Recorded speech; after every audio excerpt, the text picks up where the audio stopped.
எங்களின் உயிரோடும் உணர்வோடும் கலந்து வாழுகின்ற அன்பு சொந்தங்கள் அனைவருக்கும் வணக்கம்.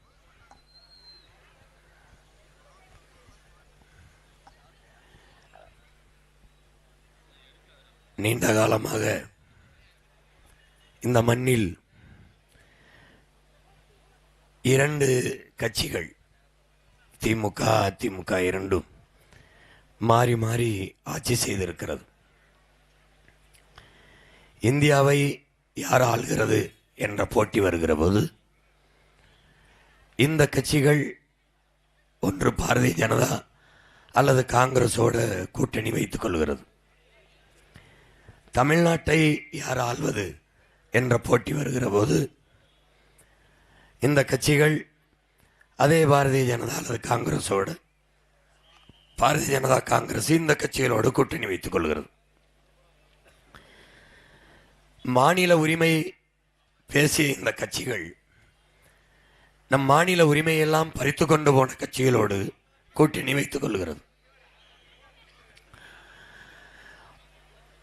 இந்த திமுக அதிமுகவின் ஊழல் லஞ்சத்தை பேசிய கட்சிகள் திருப்பி மாநில தேர்தல் என்று வருகிற போது இந்த ஊழல் லஞ்ச கட்சிகளோடவே கூட்டணி வைத்துக் கொள்கிறது. எண்ணற்ற சிக்கல்களை, பிரச்சனைகளை நமக்கு தந்தவர்கள் யார் என்று என் அன்பு சொந்தங்கள் யோசித்து பார்க்க வேண்டும். இந்த நாட்டை, விடுதலை பெற்ற இந்தியாவை அரை நூற்றாண்டுகள், 50 ஆண்டுகளுக்கு மேலாக ஆண்டது காங்கிரஸ். அதன் பிறகு பெரும் எண்ணிக்கையில் ஆண்டது பாரதிய ஜனதா. ஆண்டு கொண்டிருக்கிறது. தமிழ்நாட்டை 60 ஆண்டுகளாக இந்த ரெண்டு கட்சிகளும் தான் மாறி மாறி ஆண்டு கொண்டிருக்கிறது. போட்டி போட்டுக்கொண்டு ஊழல் லஞ்சத்தை பெருக்குவதிலும் வளங்களை கொள்ளையடிப்பதிலும் மக்களின் நலத்தை கெடுப்பதிலும் தான் இவர்கள் போட்டி போட்டுக்கொண்டு இயங்கி இருக்கிறார்களே ஒழிய இந்த நாட்டையும் மக்களையும் வாழ வைக்க வேண்டும் என்ற துளிகூட எண்ணம் இவர்களுக்கு கிடையாது. எத்தனை போராட்டங்கள் இந்த நிலத்தில் நடந்திருக்கிறது என்பதை என் அன்பு சொந்தங்கள், என் அன்பு உடன் பிறந்தார்கள் எண்ணி பார்க்கணும். விவசாயிகள் இன்றும் போராடி கொண்டுதான் இருக்கிறார்கள். மீனவர்களுக்கு தொடர்ந்து பிரச்சனைகள் இருந்து கொண்டுதான் இருக்கிறது. மாணவர்களுக்கு கல்வி கடன் தள்ளுபடி என்று அரசு சொல்லுகிறது. ஒரு நாட்டின் குடிமகனை, இந்த நாட்டில் பிறந்ததை தவிர எந்த தவறும் செய்யாத அவனை படிக்க வைக்க வேண்டியது அரசின் கடமை. அதை கடன் வாங்கி படிக்க வைக்கிற நிலைக்கு தள்ளி வைப்பது எவ்வளவு பெரிய கொடுமை என்பதை என் அன்பு பெற்றோர்கள் பார்க்கணும். தன் நாட்டு பிள்ளைகளுக்கு கல்வி, அறிவை வளர்க்கும் கல்வியை கூட கொடுக்காமல் அந்த அரசின் வேலை என்ன? பெற்ற தாய் தந்தையர் பிள்ளை எப்படியாவது படிக்க வைத்து அவனை ஒரு அறிவாளியாக்கி, அவனை ஒரு நல்ல மனிதனாக்கி இந்த மண்ணில் விட்டு போக வேண்டும் என்று விரும்புகிறார்கள். ஒரு வீட்டு தகப்பனை அப்படி யோசிக்கும் போது ஒரு நாட்டை ஆளுகிற தலைவன் அதை யோசித்திருக்க வேண்டுமா வேண்டாமா? அவருக்கு அந்த பொறுப்பு இருக்குதா இல்லையா? பெருந்தலைவர் காமராஜர் ஆட்சி காலத்தில் இப்படித்தான் மாணவர்கள் கடன் வாங்கி படித்துக் கொண்டிருந்தார்களா? மாணவர்கள் கடன் தள்ளுபடி என்ற செய்தி அன்று வந்ததா? ஏன் மாணவன் கடன் வாங்கி படிக்க வேண்டும்? கடன் வாங்கி படித்த கடனை அரசு தள்ளுபடி செய்கிறது. அது எவ்வளவு? ஆயிரக்கணக்கான கோடிகள். அந்த காசை வைத்து கல்வியை தரப்படுத்தி கல்வியை இலவசமாக கட்டணம் இல்லாமல் கொடுத்திருந்தால் அந்த மாணவன் ஏன் கல்வியை கடன் வாங்கி படிக்க போகிறான்? பள்ளிக்கூடத்தில் பிள்ளைகளை சேர்க்கிற அந்த நேரத்தில் நீங்கள் எல்லாம் பார்த்திருக்க முடியும், தொலைக்காட்சிகளில், செய்திகளில். இன்றும் கூட அந்த காட்சிகள் வலையொலியில் இருக்கும். பெற்றோர்கள், எண்ணற்ற தாய்மார்கள் நகைகளை, தோடை, தொங்கட்டானை, கழுத்தில் இருந்த நகைகளை, வீட்டில் இருக்கின்ற பொருள்களை எல்லாம் அடமானம் வைத்து விற்று பிள்ளைகளுக்கு பணம் கட்டுகிற அந்த பரிதாபத்தை நீங்கள் பார்த்தீர்கள். ஏன்? கல்வி இங்கே வியாபாரமாக்கப்பட்டு விட்டது. மருத்துவமும் வியாபாரமாக்கப்பட்டு விட்டது. தண்ணீரும் வியாபாரமாக்கப்பட்டு விட்டது, விற்பனை பொருளாக மாறிவிட்டது. மின்சாரத்தை அரசு உற்பத்தி செய்து மக்களுக்கு தரவில்லை, தனியார் முதலாளி உற்பத்தி செய்து அரசுக்கு கொடுக்கிறான்.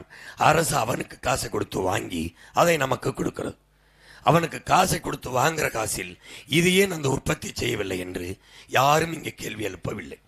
வருகிற அரசெல்லாம் தரக அரசு, புரோக்கர் அரசு, கமிஷன் அரசு, திருட்டு அரசாவே நீண்ட காலமாக இருப்பதால் இந்த நாடு மக்களும் பிரச்சனைகளிலே சிக்கி சிக்கி தவிக்கிறார்கள். பழகிவிட்டார்கள், பழகி கொண்டார்கள். இப்படித்தான் இருக்கும், இப்படித்தான் இருக்கும். யார் வந்தாலும் மாறப்போவதில்லை. இவங்க வந்தாலும் சாராய கடை திறந்திருக்கும், இவங்க வந்தாலும் திறந்திருக்கும். மக்களை மயக்கத்தில் வைக்க இந்த ஆட்சியாளர்கள், இந்த தலைவர்கள் பழகி கொண்டார்கள். எப்படி மயக்கம்? சாதி. சாராயம் குடித்தால் தான் போதை வரும், சாதி சொன்னாலே வந்துவிடும். பிறகு மதம். பெரிய மயக்கம் இது, மீளவே முடியாத மயக்கம். அதற்கு பிறகு சாராயம், அது திறந்தே இருக்கும். அதற்கு பிறகு என்ன? பணம். அதற்கு பிறகு திரை கவர்ச்சி, திரை மயக்கம். எதையும் சிந்திக்க விடாது. இந்த 4 மயக்கத்தில் இருக்க மக்களுக்கு எது சொன்னாலும் மண்டையில் ஏறாது.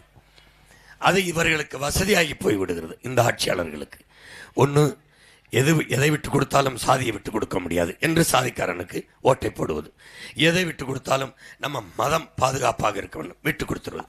மதத்தை பாதுகாப்பான், சாதியை பாதுகாப்பான், எல்லா இளவையும் பாதுகாப்பான். மலையை வெட்டி கொண்டு போவதை வேடிக்கை பார்ப்பான், மணலை அள்ளி கொண்டு போவதை வேடிக்கை பார்ப்பான்.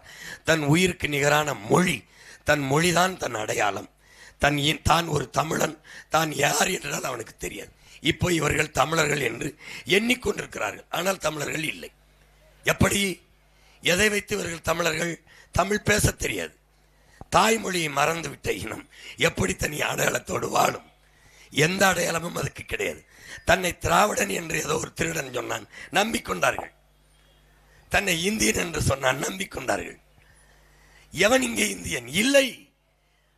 அவன் தெலுங்கன், நான் தமிழன், அவன் மலையாளி, அவன் கடனன், அவன் பீகாரி, அவன் குஜராத்தி, அவன் போஜ்பூரி, அவன் ராஜஸ்தானி. எல்லாரும் சேர்ந்து இந்திய நாட்டின் குடிமக்களாக வாழ்கிறோம், ஒரு நாட்டில் வாழ்கிறோம். அவ்வளவுதான், அவ்வளவுதான். இங்கே சாதிக்கென்று மாநிலம் பிரிக்கப்படவில்லை, மதத்துக்கென்று மாநிலங்கள் பிரிக்கப்படவில்லை. மொழி வழியே தேசிய இனங்கள், நிலங்கள். நாம் தமிழர்கள், நமக்கு ஒன்று மாநிலம். அவர்கள் தெலுங்கர்கள், அவருக்கு ஒரு மாநிலம். அவர்கள் மலையாளிகள், அவருக்கு ஒரு மாநிலம். அப்படித்தான் பிரிக்கப்பட்டது. உலகெங்கும் இப்படித்தான் மக்கள் குவிந்து கூடி வாழ்கிறார்கள், மொழி அடிப்படையில் தான் வாழ்கிறார்கள். ஆனால் நீங்கள், நான், நம் தாய்மொழியை தொலைத்து விட்ட ஒரு இனம், இமயம் வரை பரவி இருந்த இனம். இமயத்தில் கொடியை நட்டான் இமயவரம்பன் நெடுஞ்சேரலாதன் என்றால் ஊரான் நாட்டில் போய் நட்டிருக்க முடியாது.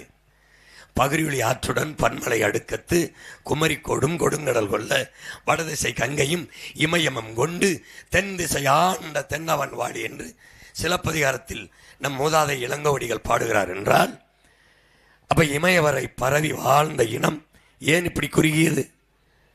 தாய்மொழியை மறந்து விட்டோம் என்பதை மறந்து போன ஒரு இனமாக நாம் வாழ்ந்து கொண்டிருக்கிறோம். பாருங்கள், இந்த வணிக நிறுவனங்களை எல்லாம் பாருங்கள், எங்கேயாவது நம் தாய்மொழியில் பெயர் இருக்கிறதா? இருக்கிறதா? எழுதி வச்சிருக்காங்க பாருங்க. ஓட்டல், ஓட்டல் தான். ஓட்டலை ஹோ இட்டல் தமிழ் எழுதுவார்கள், தமிழ் எழுத்தாக இருக்கும், உச்சரிப்பு ஆங்கிலமாக இருக்கும். அங்கே சத்யா மொபைல்ஸ்னா மொபைல்ஸ், அது இங்கிலீஷ், தமிழ் எழுத்தில் எழுதியிருக்கும். தங்கிலீஷ், தமிங்கிலம். அப்ப தாய்மொழியை நானே சிதைக்கிறேன், என் தாயை நானே கொலை செய்கிறேன். இதுதான் பிரச்சனை. நான் இறந்து போனால், என் முகம் சிதைந்து இறந்து போனால் என் பிணத்தை நீங்கள் அடையாளம் காட்ட முடியாது. உங்கள் மொழி சிதைந்து அழிந்து போனால் உங்கள் இனத்தை யாராலும் அடையாளம் காட்ட முடியாது. நாம் தமிழர்கள் எண்ணிக்கொண்டிருக்கிறோம், செத்து போனோம். இது தமிங்கிலம், அவர்கள் தெலுங்கர்கள், மலையாளிகள், கன்னடர்கள். அதுபோல நாம் தமிழ்கிழர்கள். இதை பற்றி இந்த ஆட்சியாளன் எவனாவது கவலைப்படுவான் நினைக்கிறீங்களா? தமிழ் என்றோ, தமிழர் என்றோ, நிலம் என்றோ, வளம் என்றோ, காடு என்றோ, மலை என்றோ, கடல் என்றோ, அருவி என்றோ, ஆறு என்றோ, காற்று என்றோ ஒன்னையும் பேச மாட்டான், ஒன்னையும் பேச மாட்டான். உனக்கு காசு 20,000 தாரேன், 10,000 தாரேன். எதுக்கு தார? எதுக்கு தார? எனக்கு நல்ல படிப்பத்தா, அதுக்கு ஒரு வேலையத்தா, அதுக்கு சம்பளத்தா, நான் வாழ்ந்துக்கிறேன் என்று என்னைக்கு கேட்கிறோமோ அன்னைக்கு தான் நாடு உருப்படும். உலகம் பூரா எப்படி கட்டமைக்கிறான்? எப்படி கட்டமைக்கிறான்? ஒரு நல்ல ஆட்சியாளன், ஒரு தலைவன் நாட்டை எப்படி கட்டமைக்கணும்? எப்படி கட்டமைக்கணும்? வேலை, உழைப்பு, ஊதியம், வருவாய், வருமானம், வாழ்க்கை, இப்படிதான் கட்டமைக்கணும். வேலையும் இல்லை, உழைப்பும் இல்லை. சும்மா இரு, சும்மா இரு. 100 நாள் வேலை, சும்மா இரு. 100 நாள் வேலை. அங்க என்ன வேலை? அங்க என்ன வேலை? ஒன்றும் இல்லை. உட்கார்ந்துரு, சம்பளம் தாரு. அப்புறம் இலவசம். எது? மாவு அரைக்கிற இயந்திரம் இலவசம், மசாலா அரைக்கிற இயந்திரம் இலவசம், ஃப்ரிட்ஜு இலவசம். சரி, மசாலா அரைக்கிற எந்திரம் வந்துருச்சு, எதை அரைக்கிறது? கிரைண்டர் வந்துருச்சு, எதை ஆட்டுறது? அதில் எதை ஆட்டுறது? ஃப்ரிட்ஜு கொடுத்துட்டாரு, கொடுத்துட போறாரு ஐயா எடப்பாடி, எதை அதில் கொண்டு வைக்கிறது? கொடுக்குறவங்க கையை காலை வெட்டி வைக்கிறதா?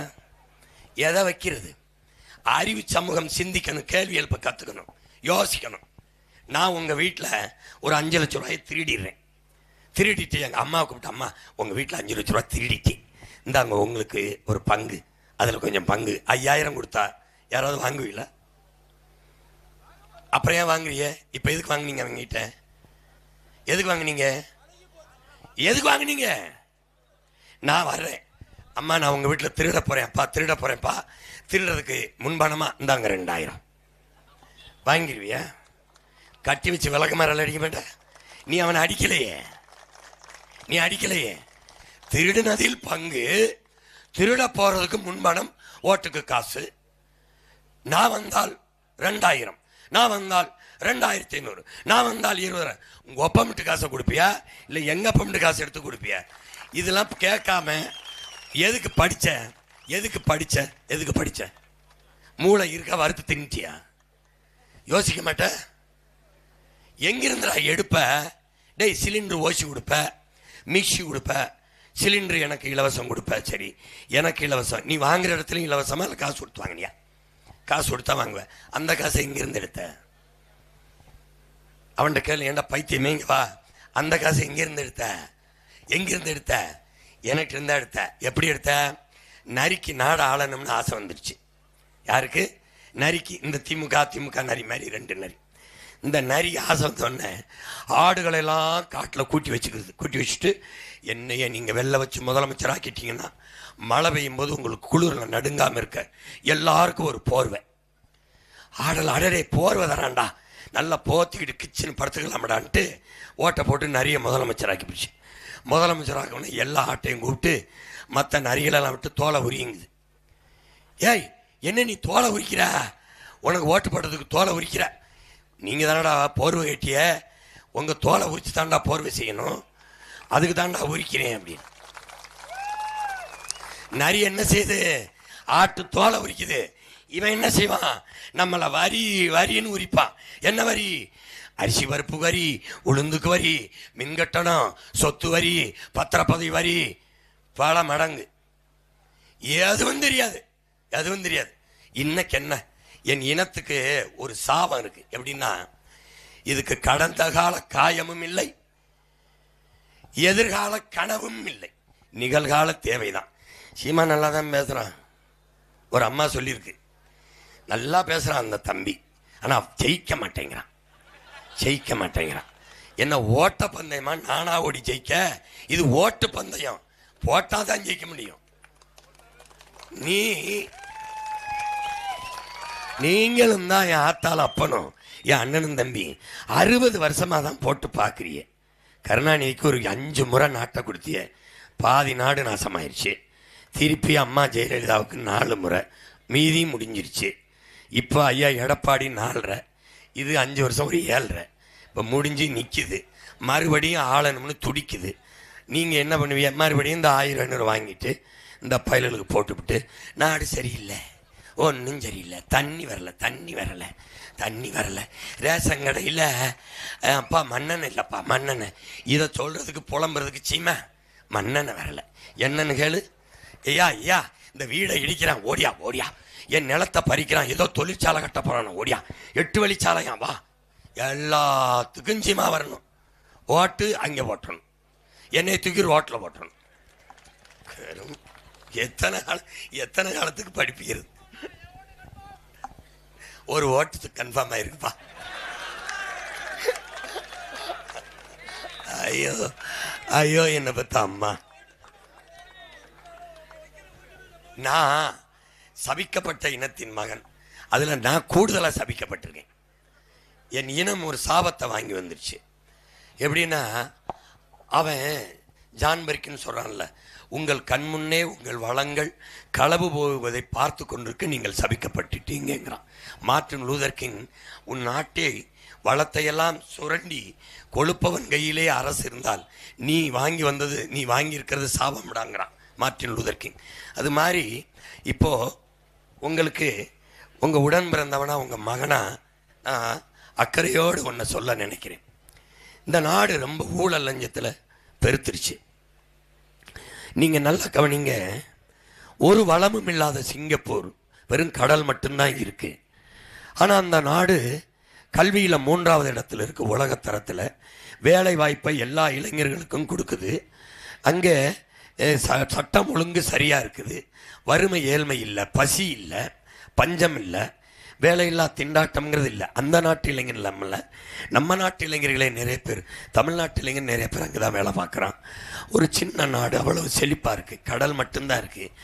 அதுக்கு காரணம் அங்கே ஊழல் லஞ்சம் இல்லாமல் நிர்வாகம் இருக்குது. நம்ம நாட்டில் கடல் இருக்குது, மலை இருக்குது, காடு இருக்குது, நிலம் இருக்குது, அப்புறம் அதுபோக ஆடு இருக்குது, மாடு இருக்குது, கோழி இருக்குது, கரும்பு இருக்குது, வாழை இருக்குது, தென்னை இருக்குது, பனை இருக்குது, எல்லா வளமும் இருக்குது. ஆனால் வறுமை இருக்குது, ஏழ்மை இருக்குது, பசி இருக்குது, பட்டினி இருக்குது. இப்படி இருக்கிறது காரணம் இந்த நிர்வாகத்தில் ஊழலும் லஞ்சம் இருக்குது. இதுதான் பிரச்சனை. உன் மகன் ஆட்சிக்கு வந்தால் இந்த ஊழல் லஞ்சத்தை ஒழிச்சிருவேன் முடியும். ஆனால் இந்த பசி பஞ்சத்தை போக்கிடுவேன். எப்படி போக்கிடுவேன்? நானே விவசாயம் செஞ்சிருவேன். என் மக்களுக்கு படிக்காதவன் செய்கிற வேலை விவசாயம். காசுனாலும் கவர்மெண்ட் காசு, அரை காசுனாலும் அரசாங்க காசு. இவங்களுக்கு தெரியாத அரை காசு அரசாங்கத்துக்கு, அந்த காசையை நாம தான் கொடுக்குறோம்னு என் தலைப்புக்கு தெரியாது. இப்போ நான் என்ன பண்ணுறேன், அந்த நோயை அப்படி நீக்கிறேன், அந்த நோயை சரி பண்ணுறேன். மயம் என்ன பண்ணுறேன், ஆடு மாடு வளர்ப்பது, வேளாண்மை செய்வது, நாட்டுக்கோழி வளர்ப்பது, பட்டுப்பூச்சி வளர்ப்பது, தேனீக்கள் வளர்ப்பது, பன்றி வளர்ப்பது, கழுதை வளர்ப்பது, கரும்பு, வாழை, தென்னை, பனை எல்லாம் சார்ந்து தொழிற்சாலைகளை போட்டு நெசவு செய்வது, பானை செய்வது, தச்சு செய்வது, இதையெல்லாம் அரசாங்க வேலையாக்கி சட்டம் போடுறேன். சட்டம் போட்டு என்ன பண்ணுறேன், நீ வாழ்கிற இடத்துல, இப்போ வேடச்சந்தூரா, இங்கேயே உனக்கு கவர்மெண்ட் வேலையை கொடுக்குறேன். வேடச்சந்தூரில் என்ன வரும், நல்ல கரும்பு வரும்.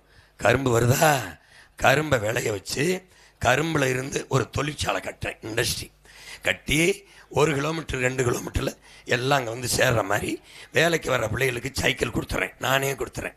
அப்புறம் படித்தவன் படிக்காதவன் எல்லாரையும் அங்கே அரசாங்க வேலைக்கு சேர்த்துக்கிறேன். கரும்புலேருந்து என்ன செய்கிறேன், சர்க்கரை தயாரிக்கிறேன், அப்புறம் கற்கண்டு தயாரிக்கிறேன். பிறகு என்ன தயாரிக்கிறேன், அந்த சக்கையிலேருந்து சாப்பிட்ற தட்டு, அதுலேருந்து என்ன செய்கிறேன், அந்த சக்கையிலேருந்து தாள், எழுதுகிற தாள், மரத்துலேருந்து தானே தாள் தயாரித்தான், அதை தடை பண்ணிடுறேன். மரத்தை வெட்டக்கூடாது, ஏன்னா அது உயிர்.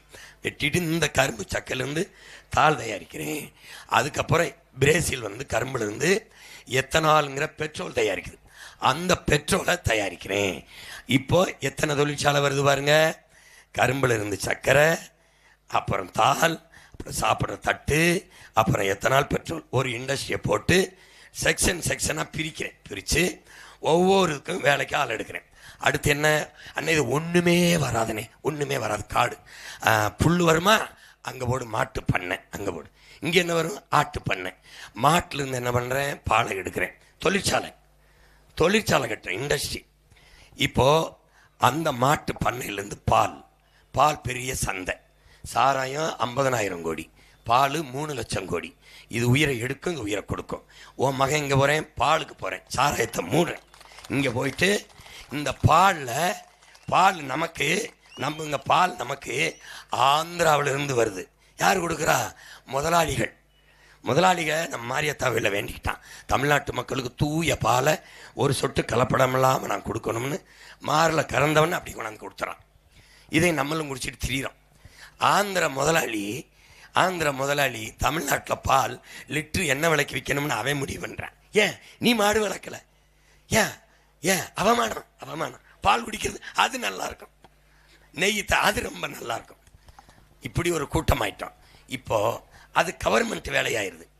மாடு வளர்க்கிறது, பாலாடை கட்டி அதில் தயிர், மோர், வெண்ணெய், நெய் இவ்வளவு தொழிற்சாலைகளை பிரித்து வாழ்விடத்தில் மாட்டுக்கறி ஏற்றுமதியில் தான் இந்தியா அதிகமாக சம்பாதிக்குது. பால் ஏற்றுமதியில் தான் இந்தியா அதிகமாக சம்பாதிக்குது. நாம் வந்த பிறகு தமிழ்நாடு உலகத்தில் மாட்டுக்கறி பால் ஏற்றுமதியில் அதிகமாக சம்பாதிக்குது. பல தொழிற்சாலைகள், ஆடுலேருந்து பால், எருமை மாட்டு பண்ணையிலிருந்து பாலாடை கட்டி தயிர், மோர், வெண்ணெய், நெய் இப்படி வாழ்விடங்கள்லேயே தொழிற்சாலைகளை தொடங்கி என் மக்களுக்கு வேலை இல்லைங்கிற நிலையை ஒழிச்சிடுறேன். நானே விவசாயம் செய்கிறதுனால பசிங்கிறது இல்லை. விலைவாசி ஏறி போச்சு, தக்காளி கிடைக்கல, வெங்காயம் கிடைக்கல, இந்த பேச்சுக்கு வேலை இல்லை. இப்போ பசியை ஒழிச்சிடும், வறுமையை ஒழிச்சிடும், வேலை இல்லைங்கிற சொல்ல ஒழிச்சிடும். இதெல்லாம் ஒழிச்சிட முடியுது. அப்புறம் தண்ணீர் உறிஞ்சி வித்துட்டான். இனி முதலாளி என் ஊரில் தண்ணீர் விற்கிறதுக்கு தடை வந்தவொடனே பேனிட்டு நிறுத்திட்டு என்ன செய்கிறேன், நானே கணக்கில்லாத நீர்த்தேக்கங்களை வெட்டி நீரை தேக்கிறேன். சாகிறதுக்குள்ளே சட்டுன்னு பண்ணிடுறேன். தேக்கி வச்சுட்டு என் பிள்ளைகளுக்கு வச்சுட்டு இதை வச்சு குடிச்சுக்கிறேன் அப்படின்னோம். தண்ணியை தேக்கி வச்சு நானே என் மக்களுக்கு கொடுத்துறேன். அப்புறம் என்ன பண்ணுறோம், இப்போ காடு மரங்களெல்லாம் வெட்டிட்டான். வந்த பிறகு 10 ஆண்டு பசுமை திட்டம், பல கோடி பண திட்டம் சட்டத்தை போட்டு 10 ஆண்டில் பூமியை பச்சை போர்வையால் போத்திடுறேன். காடுகளெல்லாம் வளர்த்து வச்சுறேன். காடு இல்லைன்னா மழை வர முடியாது, காடு இல்லைன்னா நிலம் வளம் பெறாது, மரம் இல்லைன்னா நமக்கு மூச்சு காற்று வராது, உயிர் வராது. அப்போது காடை நான் வளர்த்துறேன். எல்லாத்தையும் சரி செஞ்சுறேன். மின்சாரம் அப்பப்போ கரண்ட் கட்டாகாது. ஏன்னா நானே உற்பத்தி செய்கிறேன். காற்றாலை, சூரிய ஒளி, மின்தகடு, கடல் அலையிலிருந்து மின்சாரத்தை நான் எப்படி தயாரிப்பேன்? இப்படி இருக்கு பாருங்க, இந்த வீடு மோடு, ஒரு வீடு மொட்டையாக இருக்கக்கூடாது. எல்லாத்து மேலேயும் சூரிய ஒளி மின்தகடை போட்டுருவேன். உங்களுக்கு புரியுதா? கக்கூஸ் கட்டினா கூட அது மேலே போட்டுருவேன். புரியுதா? ரோடில் டிவைடர் இருக்குல்ல, அங்கெல்லாம் மின்தகடு இருக்கும். இந்த மாதிரி எல்லாத்துலேயும் மின்தகடை வச்சு எனக்கு தேவையான மின்சாரத்தை நான் எடுத்துப்பேன். இப்போ இந்த வேடச்சந்தூர்லேருந்து இந்த மழை நீர், தெருநீர் ஓடுதில்ல, ஓடும்போது 2 கிலோமீட்டர், 3 கிலோமீட்டர், 4 கிலோமீட்டருக்கு ஒரு இடத்த எடுத்து பெரிய குழியை பறித்து இந்த நீரெல்லாம் அங்கே போய் விழுகிற மாதிரி செய்வேன். நான் போட்டு காட்டினேன், மகன் காய்ச்சி இருக்குது, எப்படி மின்சாரத்தை தயாரித்து கொடுப்பேன். அங்கே போய் விழும். அங்கே ஒரு சுழற்சாக்கு உங்களுக்கு இது மாதிரி இருக்கும், காற்றாடி மாதிரி. அது போய் விழுகிற இடத்துல சரன்னு அது சுற்றும் போது அங்கேருந்து கரண்ட் வந்துடும். அந்த கரண்டை இந்த தெருவுக்கு நான் கொடுத்துட முடியும். புரியுதா நான் சொல்கிறது? நம்ப மாட்டேன், அதான் போட்டு காட்டுறேன். தட்டி பாரு யூடியூப்பில் இருக்கும். அப்போ கரண்ட்டை கொடுத்துட்றேன். வேறு என்ன உனக்கு வேணும்? எல்லாமே கொடுத்துட்றேன். ஆனால் இது எல்லாத்தையும் சரி செய்யற உன் மகனால் ஒன்றை சரி செய்ய முடியாது. எதை? ஆற்று மணலை அள்ளி வித்தாம் பாருங்க அயோக்கிய பைய, அதை திருப்பி உருவாக்க முடியாது. மலையை நம்ம தாயின் மாற அறுத்துட்டு போனால அதை சரி செய்ய முடியாது. எதை வேண்டுமானாலும் சரி செய்ய முடியும், ஆனால் இழந்த வளத்தை மறுபடி உருவாக்க முடியாது. மீத்தேனை எடுத்துட்டான்ல திருப்பி கொண்டாந்து வைக்க முடியாது. மலையை அறுத்துட்டான்ல, எந்த தொழுகை, எந்த அழுகை, எந்த ஜபம், எந்த வழிபாடு, எந்த நாட்டு அதிபர் கையிலத்திலையும் இது வளராது. புரியுதா? இப்போ இதில் இருந்து என்ன தெரிஞ்சுக்கணும், இந்த வளக்கொள்ளையை தடுக்கிறதுக்கு பார்க்கணும். மலை என்பதும் ஆறு என்பதும் நிலம் வளம் என்பதும் என்னுடையது, உங்களுடையது இல்லை. 450 கோடி ஆண்டுகளாக இந்த பூமி நமக்கு தந்த அரும்பெரும் கொடை. அது என்னுடையது இல்லை, என் பிள்ளைகளுடையது. அவனுடையது இல்லை, அவன் பிள்ளைகளுடையது. அவனுடையதும் இல்லை, அவன் பிள்ளைகளுடையது. அதனால இந்த பூமி உன்னுடையது இல்லை. நபிகள் நாயகம் தெரியுமா? இறை தூதர் ஸல்லல்லாஹு அலைஹி வஸல்லம் அவர்கள் சொல்லுகிறாங்க, நீ இந்த பூமிக்கு வந்த ஒரு வழிப்போக்கன், வந்திருக்க டூரிஸ்ட், நீ வந்திருக்க ஒரு ஸ்ட்ரேஞ்சர், வந்தியா இருந்தியா போயிரு. இங்க ஒண்ணுது ஓ நாடு ஏன் நாடு, அது ஒண்ணுது இல்லை, போயிரு. புத்த என்ன சொல்றான், பூவில் போய் பசிக்கு வண்டு தேன் அப்படி உண்டுட்டு வந்துடுது, பூவுக்கு எந்த சேதமும் இல்லை. அப்படி இந்த பூமிக்கு எந்த சேதம் இல்லாமல் நீ பயன்படுத்திக்கணும். புரியுதா? ஏன்னா இந்த பூமி ஒண்ணுது இல்லை, குறிப்பாக மனிதனோடது இல்லை, பல கோடிக்கணக்கான உயிர்களின் சொத்து இது. பூச்சிக்கு, வண்டுக்கு, மூட்டை பூச்சி, கொசு கூட இந்த பூமியில் உரிமை இருக்கு.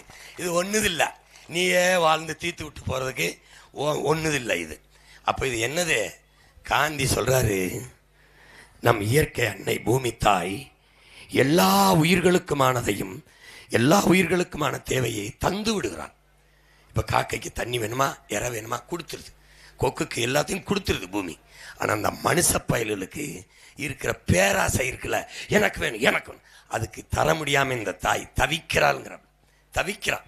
காடை வெட்டுறான், மலையை வெட்டுறான், மண்ணல்றான். சிங்க மலையை வெட்டியிருக்கா? யானை வெட்டியிருக்கா? யானை வெட்டியிருக்கா சொல்லுங்க? இல்லை ஏதாவது ஒரு நரி நாய் ஆத்து மணல் அள்ளி வித்திருக்கா? எந்த உயிரினத்தாலும் இந்த இயற்கைக்கு கேடு இல்லை. கடைசியாக வந்த இந்த பதர் மனித பசங்களால் தான் இவ்வளவும் பிரச்சனை. இந்த மனிதனுக்கு இருக்கிற பேராசையால் தான் இவ்வளவும் பிரச்சனை. இப்போ பாதி மலையை வெட்டி எடுத்துட்டான். மழை இல்லாத நிலம் பாலைவனமாக போயிடும். மழை இல்லை என்றால் மழையை பெற முடியாது. இதை நீங்கள் படிக்கணும். எனக்கு ஓட்டு போட வேண்டாம், நீங்கள் போட வேண்டாம். ஏன்னா இதுவரை போடாத ஓட்டை நீனு போட்டும் பயனில்லை. நீங்கள் அங்கேயே போடுங்க. ஆனால் எப்போவாவது ஒரு நாள் வாழ முடியாதது சாக போகிறோம்னா என்னை தேடுங்க. அப்போ என்னை தேடுங்க. ஏன்னா நான் சொல்லும்போது உங்களுக்கு புரியாது. நீ ஓட்டுக்காக நிற்கிறவனை நம்புற, இந்த நாட்டுக்காக நிற்கிறவனை நீ நம்ப மாட்ட. உன் வாக்கை குறிவிக்கிறவனை 20,000 தாரேன் 30,000 தாரேன் நீ அவனை நம்புற. உன் வாழ்க்கை பற்றி கவலைப்படுகிறவனை நீ நம்ப மாட்ட.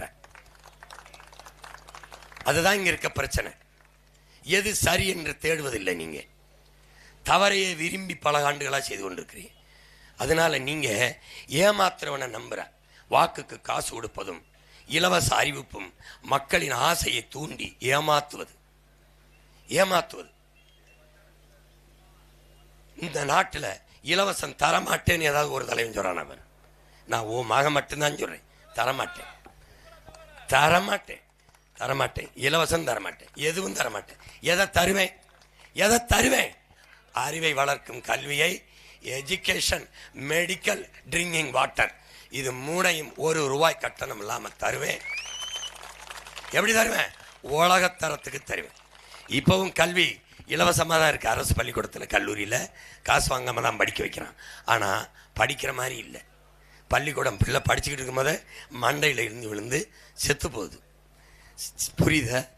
அரசு பள்ளிக்கூடத்தில் எந்த அமைச்சர் மகள் படிக்குது, கல்லூரியில் படிக்குது. ஏன்? தரம் இல்லை. அரசு பள்ளிக்கூடத்தில் வேலை பார்க்க ஆசிரியர் உள்ள கூட அங்கே படிக்காது. ஏன்? தரம் இல்லை. உன் மகன் இருந்தால் உலகத்தரத்துக்கு இருக்கும். உலகத்தரம் எப்படி? ஃபின்லாந்து, தென்கொரியா, சிங்கப்பூர், இந்த 3க்கு முன்னாடி இருக்கும். இன்னைக்கு வேடச்சந்தூர்லேருந்து உன் மகன் பேசிட்டு இருக்கிறேன். உலகத்தரத்தில் ஃபின்லாந்து இருக்கு கல்வியில் அப்படின்னு. 10 வருஷம் கழிச்சு ஃபின்லாந்தில் ஒருத்தன் பேசுவான், கல்வியின் உலகத்தரத்தில் தமிழ்நாடு இருக்கு, நம்பர் 1 தமிழ்நாடு இருக்குன்னு பேசுவான். பேச வைப்பேன். ஏன்? நான் இந்த பயிலுக மாதிரி இல்லை. அப்ப முதலமைச்சராக இருந்தான், அதனால நான் வந்தேன். எங்க அப்ப அதனால இல்லை. நான் செத்தாலும் சரி என் இனம் வாழ்ந்தால் போதும் என்று நின்ற மிகப்பெரிய மறவன் பிரபாகரனின் பிள்ளை.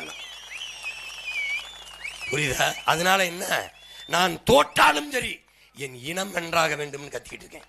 என்ன இதுக்கு மேல நீ எத்தனை முறை தோக்கடிப்ப? இதுக்கு மேல எங்க தோக்கடிப்ப? எத்தனை முறை தோக்கடிப்ப? 16ல் நின்னு தோக்கடிச்ச, தோத்து போனேன். மறுபடி வந்த 19ல் தோத்து போனேன். மறுபடி வந்த 21ல் தோற்றோம். மறுபடி வந்த 24ல் தோற்றம். இப்ப வந்திருக்க அதே நம்பிக்கையோட. தோற்ற மாதிரி என்னை தெரியுதா பாரு. ஏன்? உறுதியான நிலைப்பாடு.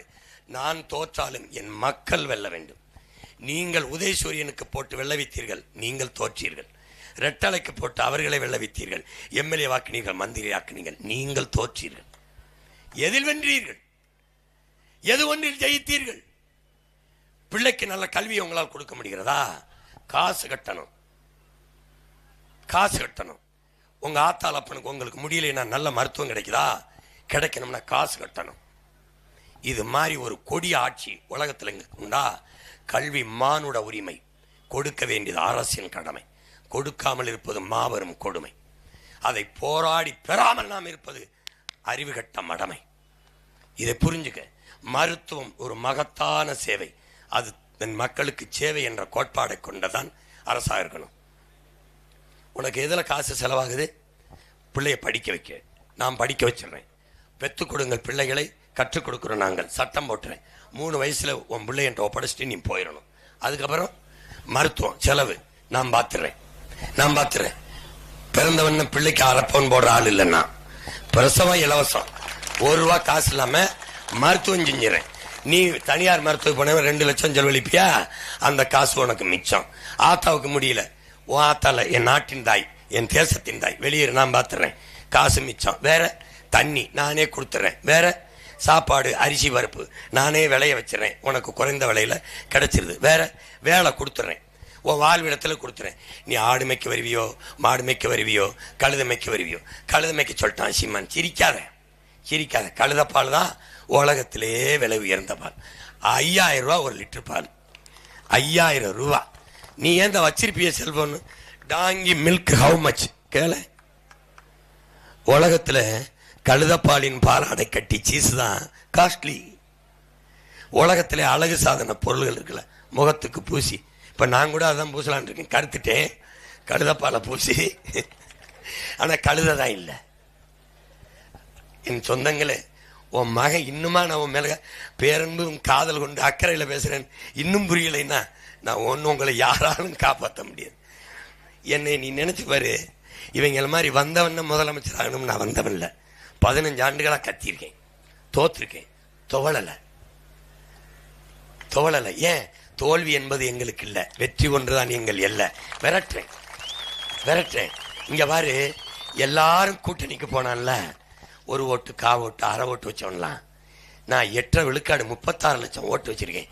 திமுக சொல்லுமா என் கட்சி ஓட்டு இவ்வளவுன்னு? சொல்ல சொல்லு. ஏடிமிக்கு சொல்ல சொல்லு. இல்ல பாரதிய ஜனதா காங்கிரஸ், உன் மகன் நான் சொல்றேன், என் ஓட்டு 36 லட்சம். போட்டது யாரு? என் சொந்தங்கள். 36 லட்சம் சொந்தங்கள் என் கூட இருக்கான். ஒண்ணுமே இல்லாத அந்த மகனை 3வது பெரிய கட்சியை ஆக்குனது அவங்க. என் வாக்கு என் பெட்டியில என் வாக்கு எந்த சின்னத்துல எந்த பெட்டியில இருக்குன்னு தெரியாது. இன்னைக்கு பெட்டியில இருக்கும். மகனே, உன் வாக்கு எதுலடா இருக்கு? 1வது. இங்க பாரு, என் வாக்கு கூட காரைக்குடியில 2வது இடத்துல இருக்கு. வேடச்சந்தூர்ல என் மகனுக்கு இடத்துல இருக்கு. சாதிச்சது யார்? நான் இல்ல, என் பெற்றோர்கள், என் மக்கள், என் சொந்தங்கள். ஏன்? ஒரு மகனை வளர்த்து 3வது பெரிய கட்சியாக்கி தமிழ்நாட்டிலே தனித்து நின்று அங்கீகாரம் பெற்ற ஒரு மாநில கட்சியாக உயர்த்தி தவிர்க்கவே முடியல. என் சின்னத்தை அங்க போடுவான், இதை எடுத்துக்கிடுவான், மைக்க கொடுப்பான், அப்புறம் குச்சி எதோ கொடுத்தான். இப்ப விவசாயி, அவனால பாரு தவிர்க்கவே முடியல, என்னையவே சின்னமா கொடுத்து விட்டான். உனக்கு இந்த வரலாறு தெரியாதுல்ல. நான் முதல்ல போய் சின்னம் கேட்கும் போது புளிய கொடு அப்படின்னு. புளியா? தேசிய விலங்குட்டான். அதுக்கப்புறம் அப்ப புலி தேசிய விலங்குனா மயில கொடு, அது நேஷனல் பறவை, தேசிய பறவைன்னு. அப்படின்னா தேசிய மலரை ஏன் தாமரையை பிஜேபிக்கு கொடுத்தான்னு கேட்டேன். அப்படியே தலையை தெரிஞ்சுக்கிட்டாரு. இப்படி இருந்தாப்ல. அது அப்ப நடந்துருச்சு, முன்னாடி நடந்துருச்சு. அப்புறம் சரி, அப்போ காலமடை கொடுன்னு உயிருள்ள ஒரு இதை நான் தரமாட்டேன்ட்டாப்ல. அப்ப ஏன் மாயாவதி அம்மாவுக்கு யானையை கொடுத்த, ஃபார்வர்ட் பிளாக்கு சிங்கத்தை கொடுத்த? அது அப்ப நடந்துருச்சு. அப்ப நான் உனக்கு ரொம்ப பின்னாடி பிறந்ததான் பிரச்சனையா இருக்கான்னு கேட்டேன்ல. அந்த பக்கத்தில் இருக்க அதிகாரிட்டு தர, ஹி இஸ் ரெவல்யூஷனிஸ்ட், இவன் ரொம்ப பெரிய. கடைசியா உயிருள்ள எதையும் தர முடியாதுட்டாங்க. வீட்டுக்கு வந்து ஒரு விவசாயி கொடுத்து அனுப்பினாங்க. ஏன்னு கேளுங்க, எந்த விவசாயி உயிரோட இல்லை. அப்புறம் எனக்கு கொடுத்தாங்க. உயிரை கொடுத்தா அது விவசாயியை காப்பாத்திடுவாங்க, அதனால எனக்கு கொடுத்துட்டாங்க.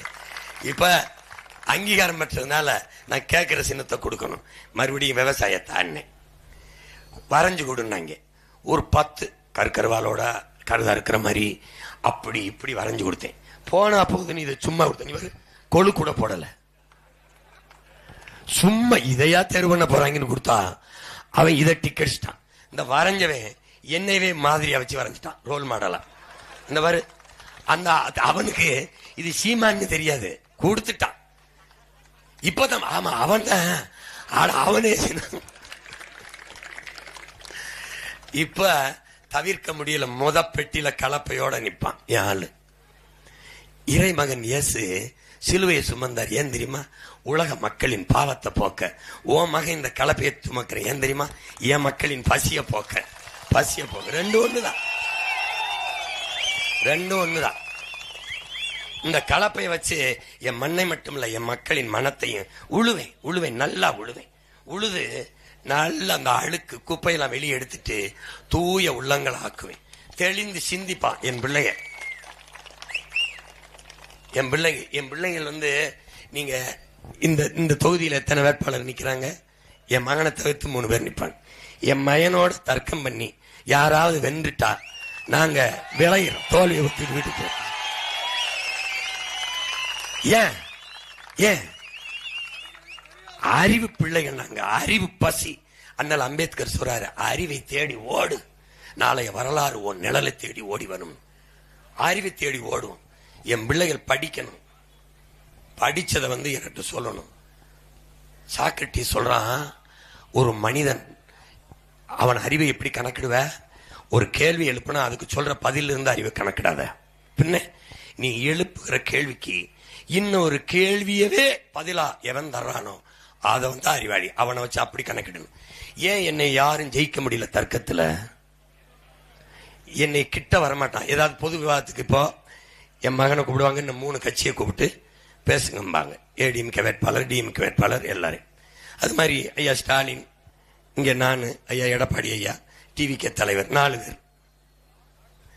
யார் என்னென்ன செய்யறதுன்னு பேச ஒரு 1/2 மணி நேரம் இல்ல 10 நிமிஷம் ஒரு போட்டி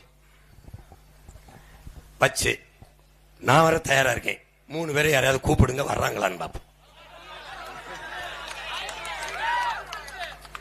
ஆனா வரும்போது எந்த தலைவராவது மக்களின் பிரச்சனையை தன் மனதில் இருந்து மக்களுக்கானதை காயத்தில் எடுத்து பேசுறேன்.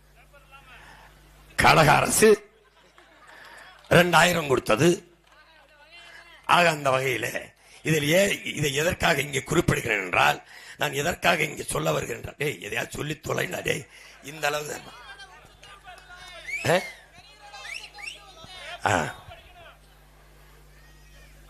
ஒருத்தர் வழிதாங்கி வந்தேன், வழிதாங்கி கால் ஏதோ முள்ளு குத்திருச்சு போல இருக்கு. டேய் நாங்க தாங்கின வழிய விடவாடா. 850 மீனவனை கடலுக்குள்ள சுட்டு போட்டான், தடுக்க முடியல வழி. உலகத்தின் முதல் மொழி என் தாய்மொழி, செத்து போச்சு, மீட்க காக்க முடியல வழி. என் இனம் தன் வரலாற்று பெருமையெல்லாம் மறந்து கொடுத்து கொடுத்து வாழ்ந்த இனம் கையேந்தி நிக்குது.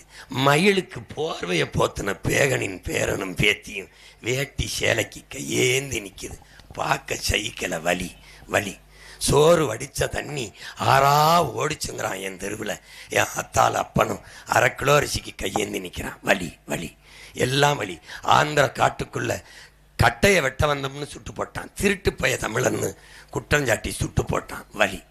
நாங்க எங்களுக்கென்று சுதந்திரமா வாழ ஒரு பூமி கட்டு போராடணும். ஈழத்துல எல்லா நாடுகளும் இப்படித்தான் போராடி பெற்றுச்சு விடுதலையை. போராடணும். சுபாஷ் சந்திர போஸ் போல, ஃபிடல் காஸ்ட்ரோ போல, ஹோசிமின் போல நாங்களும் போராடணும். எல்லா போராட்டத்தையும் புரட்சின்னு சொல்லிச்சு. எங்க போராட்டத்தை பயங்கரவாதம்னு சொல்லிச்சு இந்த நாடு. லட்சக்கணக்காக என் மக்களை கொன்னுச்சு. பிஞ்சு குழந்தை நச்சு கொண்டு குடல் தனி கால் தனியா செதறி போச்சு. கர்ப்பிணி பெண்கள் தாய்க்கு முன்னாடி மகளை புணர்ந்தான், தந்தைக்கு முன்னாடி மகளை புணர்ந்தான், அம்மா அப்பாவுக்கு முன்னாடி மகளை நிர்வாணமாக்கினான். என் தங்கச்சி மாற திருகி இது என்ன குண்டா வெடிக்குமான்னு கேட்டான். எல்லாம் தெரிஞ்சு தடுக்க முடியல. வலி வலி. லட்சக்கணக்கான பிணத்துக்கு இடையில பிரசவிக்கப்பட்டோம்.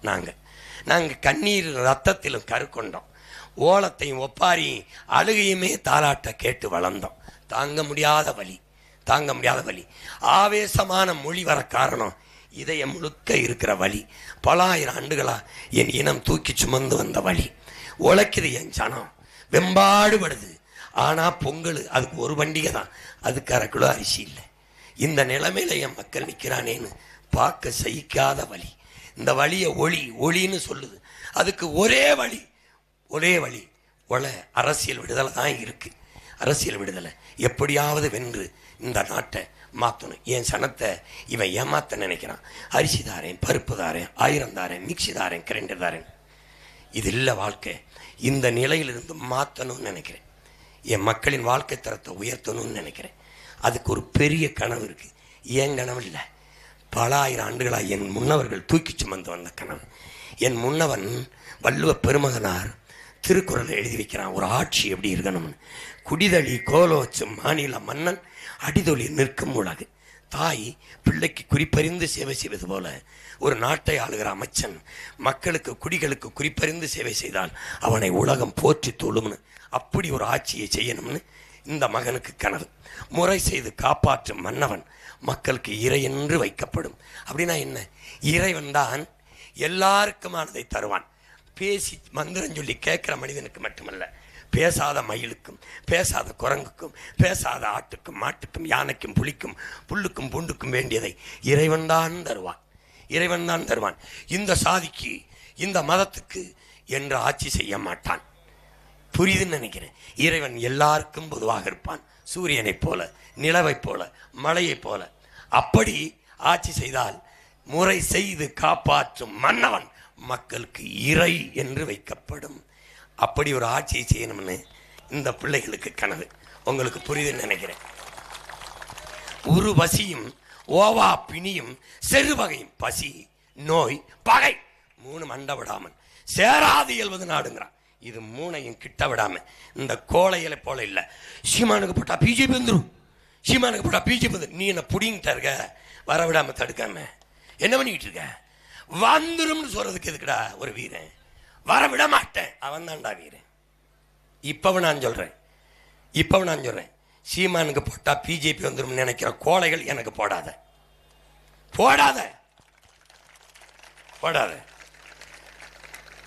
எவன் தன்னை வீரனாக கருதுகிறானோ, நான் இருக்கிற வரை பிஜேபி காங்கிரஸ் வராது, வரக்கூடாது, இந்த திராவிட தீ ஆட்சி மலராது என்று எண்ணுகிறவன் எவனோ அவன் தான் போடணும். சும்மா வந்துக்கிட்டு வந்துடும் அது போடலாம். இந்த பிஜேபி வந்துருச்சு. எங்கடா இருக்கு பிஜேபி? எங்க இருக்கு பிஜேபி? அதுவே எடப்பாடி பின்னாடி சுத்திக்கிட்டு இருக்கு. எங்க இருக்கு பிஜேபி? நான் இருக்கேன், அது எங்க இருக்கு? எந்த கட்சி பெரிய கட்சி? தன் மக்களை நம்பி தனித்து 234 நிற்கிற கட்சி எதுவோ அதுதான் பெரிய கட்சி. திமுக பெரிய கட்சின்னா எதுக்கு இத்தனை கூட்டணி? சண்டைக்கு போகும்போது வீரன் எத்தனை பேரா வரிய வாடா அப்படிதான் சொல்லணும். மச்சான் வாடா டே, ஏய் மாப்பிள்ள வாடா டே வாடா. இவன் கோடை. இப்ப தெரியுதா யார் வீரன்னு? உன் மகன் வீரன். ஏன்? வீர பரம்பரையில் வந்தவன். புரியுதா? மரணத்தை விட மானம் பெரிதுன்னு செத்த மரவரின் பிள்ளை என் தலைவன். ஏய், சரணடைந்து வாழ்றதுக்கு சண்டையிட்டு சாகலாம்டா, மண்டிட்டு தான் வாழணும்னா மானத்தோட மாண்டு போகலாம்டான்னு கற்பித்த மரவனின் மகன். நீ சும்மா வந்து கூட்டத்தில் நிற்கிறது எதுக்குடா வீரம்? தனிச்சு நிற்கத்தான் வீரம். நீ இப்ப இல்லை வரு 29 தனிச்சு நிற்பேன், 40 போட்டி விடுவேன். இதே மாதிரி பெண்களுக்கு 20, ஆண்களுக்கு 20 கொடுப்பேன். 31 வருதுல அதுலையும் தனிச்சு தான் போட்டி விடுவேன். கூட்டி சேர்க்க மாட்டேன். ஏன்? நான் வீரன். யாரை நம்புறேன்? என் மக்களை, என் சொந்தங்களை. 3வது இடத்துல கொண்டாந்து வச்ச என் மக்கள், என் சொந்தங்கள். முதல் இடத்துல இந்த மகனை வைக்கிறதுக்கு எவ்வளவு நாள் ஆயிரும்?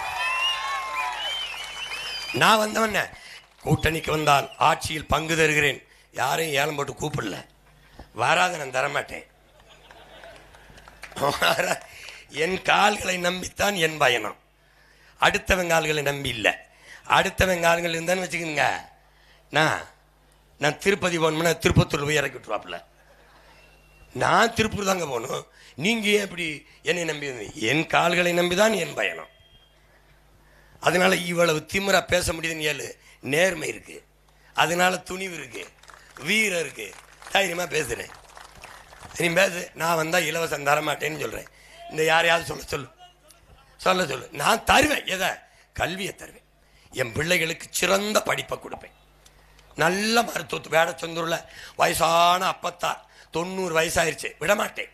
ஏன்னா என் தேசத்தின் மூத்த சொத்து பாதுகாப்பேன். ஒரு ரூபா இல்லை, 1 கோடி மருத்துவரை பார்ப்பேன். ஏன்? இந்த நாட்டின் கடமை கொடுப்பேன். பிறகு தண்ணீரை கொடுப்பேன். தூய குடிநீரை நானே கொண்டாந்து வீடுக்கு கொடுப்பேன். குழாயை போட்டு ஊத்துறணும், வண்டி கொண்டாந்து ஊற்றணும், கொடுத்துருவேன். இது 3ஐயும் தான் கட்டணம் இல்லாமல். இலவசம்னு சொல்ல மாட்டேன். ஏன்? கட்டணம் இல்லாமல் தரேன். இலவசம் ஏன் சொல்ல மாட்டேன்? அந்த சொல்ல இல்லாது ஒழிக்கணும். ஏன் ஒழிக்கணும்? தவத்திரு குன்றக்குடி அடிகளார் ஞானி சன்னியாசி என்ன சொல்றாப்புல பாருங்க. படிச்சிருப்பிய குன்றக்குடி அடிகளார் படிக்கணும். தவத்திரு குன்றக்குடியார் ஆறுதலால் காயங்கள் ஆறுவதில்லை. ஒரு காயம் பட்டுச்சுன்னா அது காயம் ஆறிடும். ஆறுதல் சொன்னால் அது மருந்து போடணும். ஆறுதலால் காயங்கள் ஆறுவதில்லை. அழுவதனால் எதையும் அடைய முடியாது. தூறல்களால் பயிர்கள் விளையாது. என் தேசத்தை நாசமாக்கிய ஒரே சொல் இலவசம்ங்கிறவள. இப்ப பேருதெல்லாம் தூறல், பயிர் விளையாது. 10 லட்சம் கோடி கடனை வாங்கி இவங்க செஞ்சது ஃப்ரீ ஸ்கீம், இலவசம்தான். வங்கியில் 5000 போட்டதில் மட்டும் 6800 கோடி இந்த அரசு இழந்திருக்கு. வாத்தியார் எனக்கு சம்பளம் தாங்க, நான் அறிவை படிப்பிக்கிற வாத்தியார் போராடுறான், அவனுக்கு சம்பளம் கொடுத்தா 150 கோடி தான். 150 கோடி படிப்பிக்கிற ஆசிரியன் பாதையில் நிற்கிறான். மருத்துவன் டாக்டரு ரோட்டில் நிற்கிறான், எனக்கு கொஞ்சம் சம்பளம் அதிகமாக கொடுன்னு. அதை கொடுத்துருந்தா 100 கோடி வந்திருக்கும். இவ்வளவு தான். ஆனால் 6800 கோடி. காலக்கொடுமை, காலக்கொடுமை. மாற்றணும், இதெல்லாம் மாற்றணும்னு உங்கள் பிள்ளையை துடிக்கணும். மூளை முழுக்க கனவு, எப்படியாவது இந்த நாட்டை தலை சிறந்த நாடாக மாற்றணும்னு நினைக்கிறேன். அதுக்கு ஒருவனால் முடியாது, நம்ம எல்லாரும் சேர்ந்து தான் இந்த நிலைமையை சரி செய்யணும். நீங்கள் ஒன்றே ஒன்று செய்யுங்க. இந்த உக்ரைன் அதிபர் செலன்ஸ்கி பிரதமரானவன் அரசு அலுவலகங்களில் என் படத்தை எடுத்துருங்கன்ட்டான். முதலமைச்சர் பிரதமர் படமெல்லாம் மாட்டோம்ல, அதை எடுத்துருங்க. எடுத்துட்டு நான் பெருமைக்குரிய குறியீடோ அடையாளமோ இல்லை, I am not icon and identity. எடுத்துட்டு என்ன பண்ணுவோம், அலுவலக மேசைக்கு முன்னாடி உன் குழந்தைகளுடைய படத்தை மாட்டு. ஒரு கோப்பு வருது, ஒரு ஃபைல் உனக்கு கையெழுத்து போட வருதுன்னா, கையெழுத்து போடுறதுக்கு முன்னாடி ஒரு தடவை உன் பிள்ளைகளின் முகத்தை பாரு. இந்த கையெழுத்து நம்ம பிள்ளைகளின் எதிர்காலத்துக்கு சரியா இருக்கும்னா போடு, இல்லைன்னா ஃபைலை தூக்கி தூர போடுன்ட்டான். இப்போ நீங்கள் உங்கள் மகன் அதையே மாற்றி எப்படி சொல்கிறேன்னா, நீங்கள் ஓட்டு போட போகும்போது சாப்பிட்டு தான் போவீங்க. ஏன் நம்ம ஏன் சோறை இப்படி சாப்பிட்றதில்ல, குனிஞ்சு சாப்பிட்றது? ஏன்னா உணவை கொடுத்த விவசாயிக்கு நன்றி செலுத்துறதுக்காக தான் நம்ம குனிஞ்சு சாப்பிட்றோம். அந்த நன்றி உணர்ச்சி இருந்ததுன்னா ஓட்டு போட போகிறதுக்கு முன்னாடி சாப்பிட்டு தான் போவீங்க. சாப்பிடும்போது தட்டில் இருக்க சாப்பாடை பாருங்கள், இதை தந்தவன் யாருன்னு பாருங்கள். ஒன்று நம்ம அப்பனா இருப்பான், சித்தப்பனா இருப்பான், இல்லை நம்மளே விளைய வச்சதா இருக்கும். எல்லாரும் மனிதர்கள் செய்கிற வேலையை தான் செய்கிறாங்க. நான் விவசாயி மட்டும்தான் தெய்வத்தின் தொழிலை செய்கிறான். நல்லா கவனிச்சுக்கணும். ஏன்னா தெய்வத்துக்கே படைக்கிறவர் பால், தேங்காய், பழம், நெய் எல்லாம் யார் தர்றா? எங்கள் அப்பன் விவசாயி தான் தரான். தெய்வத்தின் வேலையை அவன் தான் செய்கிறான். அவனை நன்றின்னு நினச்சிக்கிட்டு நீ போகணும். போயிட்டு நீ போகும்போது என்ன செய்யணும், பேரம்பேத்தி மகன் இந்த முகத்தை பார்த்துட்டு போகணும். நீ போனீங்கன்னா நன்றின்னு எண்ணத்தோட போனீங்கன்னா பெட்டியில் சின்னம்மா என் விவசாயி இருப்பான், அங்கேயே இருப்பான். அவனை பாரு. எந்த சின்னத்துக்கு போட்டால் கண்ணை மூடி ஒரு தடவை பிள்ளை பேரம்பேத்தி முகத்தையெல்லாம் நினச்சி பாருங்க. எந்த சின்னத்துக்கு ஓட்டு போட்டால் நம்ம பிள்ளைகளுக்கு எதிர்காலம் நல்லா இருக்கும், படிப்பு கிடைக்கும், வேலை கிடைக்கும், பிள்ளைய பள்ளிக்கூடம் கல்லூரிக்கு படிக்க போயிட்டு அல்லது வேலைக்கு போயிட்டு திரும்பும்போது பாதுகாப்பாக வரும். எங்கே போட்டால் குடிக்க நல்ல தண்ணி கிடைக்கும், எங்கே போட்டால் எல்லாருக்கும் வேலை கிடைக்கும், எங்கே போட்டால் சன நிம்மதியாக இருக்கும்னு யோசித்து பார்த்து ஓட்டை போடுங்க. உண்மையிலே விவசாயிக்கு செலுத்தினா நல்லா இருக்கும்னு நினச்சிட்டிங்கன்னா விவசாயிக்கு ஒரு அழுத்தி இந்த தீயை வச்சு கொளுத்தி முடிவு கட்டி விடுங்க. எல்லாத்துலேயும் நீங்கள் நல்லதைத்தான் தேர்வு செய்வீங்க. பையனுக்கு பொண்ணு பார்த்தா நல்ல பொண்ணு, பொண்ணுக்கு பையன் பார்த்தா நல்ல பையன், ஆடு வாங்க போனால் நல்ல ஆடு, மாடு வாங்க போனால் நல்ல மாடு, துணிமணி வாங்க போனால் நல்ல கடையில் நல்ல துணிமணி, சாப்பிட போனால் சுவையான உணவு, நல்ல ஹோட்டல், நல்ல கடை, கார் வாங்கினா நல்ல காரு, சைக்கிள் வாங்கினா நல்ல சைக்கிள், எது வாங்கினாலும் சரியாக இருக்கணும், நல்லா இருக்கணும்னு தேர்வு செய்கிறேன். நீங்கள் அடுத்த 5 ஆண்டு காலத்தில் நம்ம எதிர்காலத்தை, நம்ம பிள்ளைகளின் வாழ்க்கையை முடிவு செய்ய போகிற, தீர்மானிக்க போகிற தலைவரை தேர்வு செய்ததில் மட்டும் தடுமாறிடுறீங்க, தவறு செய்திடுறீங்க. அந்த இடத்துலையும் சரியானதை தேர்வு செய்யுங்க. யார் கையில் நாடு இருந்தால் நாடு மக்களும் பாதுகாப்பாக நிம்மதியாக வாழ முடியும் என்று யோசித்து உங்கள் மதிப்பு மிக்க வாக்கை செலுத்துங்க. எனக்கு போடுங்க, என் மகனுக்கு போடுங்கன்னு சொல்லலை, எது சரியோ போடுங்க, யோசித்து பார்த்து போடுங்க. இல்லை எல்லா தலைவரும் பேசுகிறத கேளுங்க, தொலைக்காட்சியில் வருது, செல்ஃபோனில் வருது, ரோடு ஷோவையும் பாருங்கள், இலவசங்களையும் பாருங்கள், சைக்கிள் ஓட்டுறதுல யார் நல்லா சைக்கிள் ஓட்டுறாருன்னு பாருங்க. நான் என் மகன் கூட கோழி குண்டு அடித்து விளையாடலாம்னு இருக்கோம். சைக்கிள் ஓட்டும் போது 2 பேரும் நாங்கள் கோழி குண்டு அடிக்கக்கூடாதா? கொடுமை கொடுமை. என்ற காசு இல்லை, ஆனால் கருத்து இருக்கு. எங்ககிட்ட கோடிகள் இல்லை, உயர்ந்த கொள்கை இருக்கு, சிறந்த தத்துவம் இருக்கு. அதை தான் உனக்கு சொல்ல முடியும். எது சரியோ செய்யுங்க, சரியானதை செய்யுங்க, எளிதானதை செய்யாதீங்க. எளிதானதை செய்யாதீங்க. என் அன்பு மகனுக்கு உசைன் அவர்களுக்கு வேடச்சந்தூர் சட்டமன்ற தொகுதியில் போட்டி போடுறாரு. அவருக்கு விவசாய சின்னத்தில் வாக்கை செலுத்தி நீங்கள் வெற்றியடைங்க. முதன்முறையாக நீங்கள் ஜெயிக்க பாருங்க. போட்டியிடுற என் பிள்ளைகளை சாதி பாத்திராதியே, சாதிக்க துடிக்கிற எங்கள் மனசை பாருங்க, மதத்தை பாத்திராதீங்க. நாங்கள் முன்னிறுத்துகிற மனித நேயத்தை பாருங்க. மதம் பார்க்காதீங்க. மரத்துக்கு, மாட்டுக்கு, ஆட்டுக்கு, புல்லு பூண்டுக்கு, கடலுக்கு, மலைக்கெல்லாம் பதறுகிற பேசுகிற உங்கள் மகன் பாகுபாடற்றவன் என்பதை புரிந்து கொண்டு எங்களை எப்படி பார்க்காமல் இந்த நாடு மக்களும் நல்லா இருக்க வேண்டும் என்று நினைத்தால் என் அன்பு மகன் உசைன் அவர்களுக்கு நீங்கள் விவசாய சின்னத்தில் வாக்கு செலுத்தி அவரையும் வெற்றி பெறச் செய்யுங்கள். நீங்களும் வெற்றி பெறுங்கள் என்று நான் உங்கள் மகன் அன்போடு வேண்டுகிறேன். புரட்சி என்பது ஒரு தலையில் மாற்றம் என்பது சொல்லல்ல செயல்.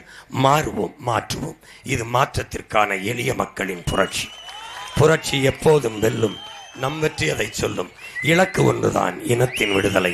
இனம் ஒன்றாவும் இலக்கை வென்றாவும். தமிழ்தாய் வாழ்க. எங்கள் உயிர் தலைவன் பிரபாகரன் வாழ்க. என் அன்பு மகன் உசேன் வெல்க வெல்க வெல்க. நன்றி, வணக்கம். நாம் தமிழர்.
ஸ்கூல் முடிச்ச அப்போ இருந்தே எங்கள் மாமாவுக்கு இது பண்ணிட்டா அவருக்கு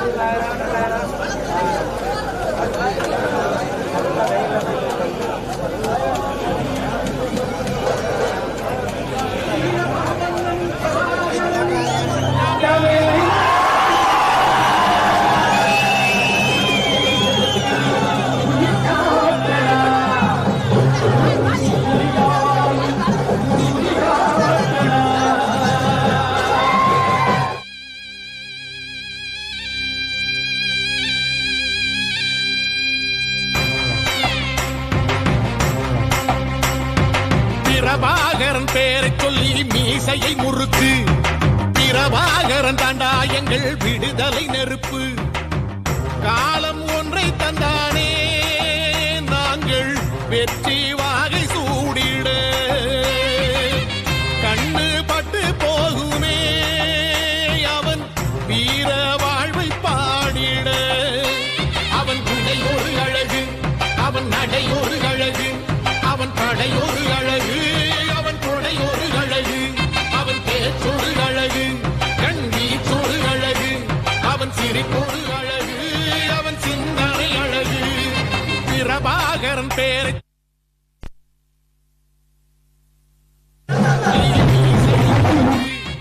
பிரபாகரன் தாண்டா எங்கள் விடுதலை நெருப்பு.